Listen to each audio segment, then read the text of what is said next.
directed the film. My name is James Chase Sanchez, and I'm a producer on the film. So talk about how you came across the subject, why it became so important to make this movie. Yeah, I came across, actually, a mutual friend connected me with Chase, and he told me about this story of this man who self-immolated a few years back and to bring attention to racism. And that immediately grabbed me in this man who gave such a sacrifice in such a horrific way to a cause that wasn't even his own cause, and kind of made me reflect on my own life on how how much I'm not doing and how much I need to be doing. I just wanted to know more about his life and story. And you found a bunch of articles and stuff, right? Or there was a book or something that, like source material that you found that brought this whole thing to light? Yeah, so I'm from Grand Saline. I grew up in this town. And Wow, really? Yeah. So when I heard about it, immediately I started doing research. And this became my dissertation project. So I wrote sort of a small book, and I will eventually write another book on it. 911. This is Angie at the Dollar General. In what city? At Grant Saline, and a man's on fire out in the parking lot. The man is on fire? Yes, a man just set himself on fire. 103, we have a 322 at the Dollar General parking lot. This is 103 on route.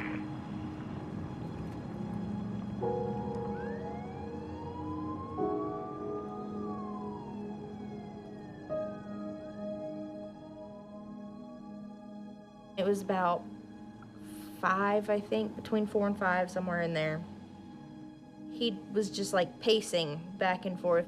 We were like, what is he doing? Like, that's weird. But he was so far out, I was like, maybe he's like picking weeds or, something. Oh, I remember him in school, all the way through school. And, I don't want to say anything about the man, but I was really, really surprised when I heard what had happened. I don't know, people just, sometimes they get off over in the left field. I had seen the car that I'd seen him walk from, and there was a high school diploma and then a note.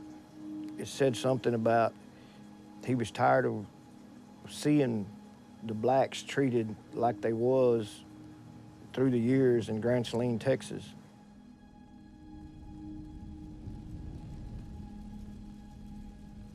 Like, why suicide? Why was that, being a minister, the best option?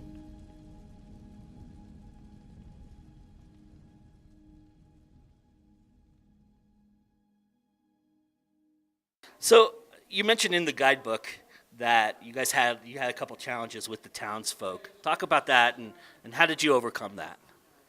I'm gonna say, we went to Grand Saline about 7 times on the trip, and I think for the most part, people were pretty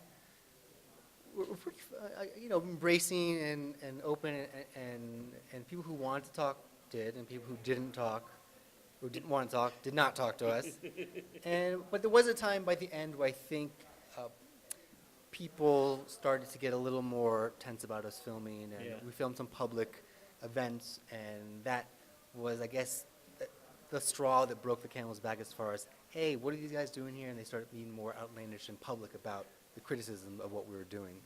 Yeah, and to add to that, we started hearing towards one of our last visits that people were, there were a lot of conversations from higher-ups in Grand Saline about us and our project and whether people should interview with us or not. And so, especially on our last trip there, it was really hard to get interviews because some people were hearing that they shouldn't talk to us and so forth because of these conversations. And I remember, the police chief of Grand Saline added me on Facebook, and I felt like it was so he could track what I was doing.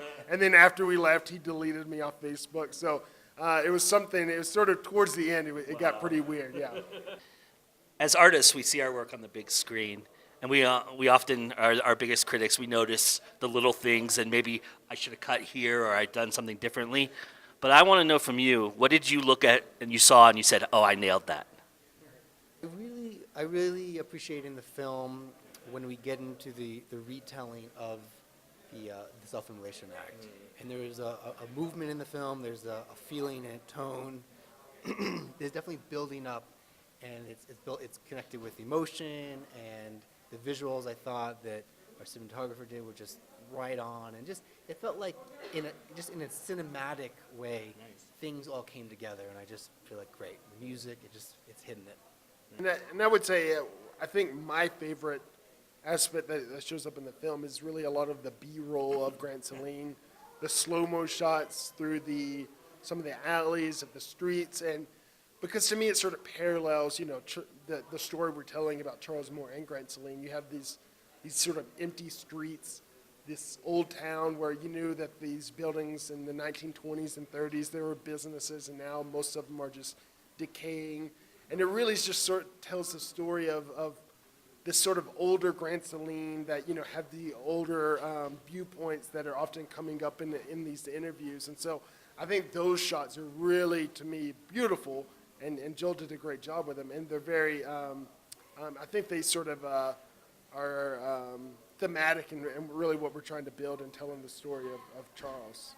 Yeah, along those lines, talking about that, the film looks very much like a narrative in terms of the look of it, the framing, the frame rate, and everything about that. Did you do a lot of pre-production and setup for that? Was that your goal, was to try to make it look like more of a narrative? And do you think is that something that documentaries are missing?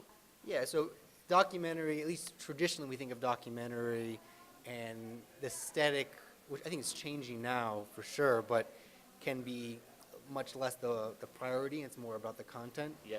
And in making this film, I really wanted to have a language that was very developed from the beginning. I knew when Chase and I jumped into it, we didn't know exactly what we were going to be capturing. It was still very kind of blurry, but we knew we were just going to go start doing it. And we're just going to film a lot of people, and we're going to get a lot of content, and then we're going to develop the story as we go. So within that, I wanted to have a very clear-cut, simple, deliberate language, aesthetic, that then once that's established, we can all just get all the content. And so as long as it's in that language, it's going to have a uniformity to it. And that involved, okay, it's going to be a heavy interview film. What lens are we going to use for the interviews? How are we going to frame them? What's the composition going to be? And we're going to do that same thing for the whole film. B-roll wise, okay, we're going to put it on a Steadicam, and we're going to do slow motion B-roll, and all the B-roll is going to be at 60 frames, and it's going to be slow-mo, and it's going to be in the same vibe. And from the and then we knew down the road we would do reenactments, and that would have its own aesthetic that would contrast that.